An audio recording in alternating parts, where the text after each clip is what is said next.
Dental feelings म्हणजे दाताची कीड काढून तिथं भरायचं मटेरियल हे वेगवेगळ्या प्रकारचे असू शकतात.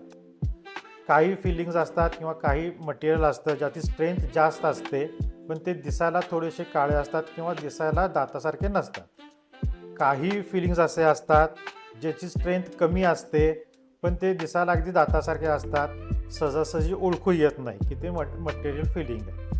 तर ह्या अनुषंगाने वर्गीकरण करून डेंटिस्ट तुमचा दात कुठला भरायचा आहे याच्याविषयी थोडंसं तुम्हाला समजून सांगून तिथं कुठला मटेरियल योग्य आहे याच्याबद्दल तुम्हाला सांगतील.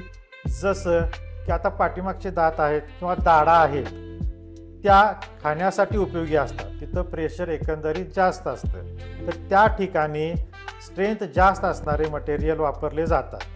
आणि पुढचा दात जिथं खाण्याचं प्रेशर कमी असतं तिथे दिसण्यात म्हणजे दाताच्या कदरचं मटेरियल भरावं लागतं. अशा ह्याच्यात थोडं कमी स्ट्रेंथ असलेलं तरी चालतं आणि फक्त ते दाताला मॅच व्हावं, दिसायला चांगलं जावं असं असावं लागतं.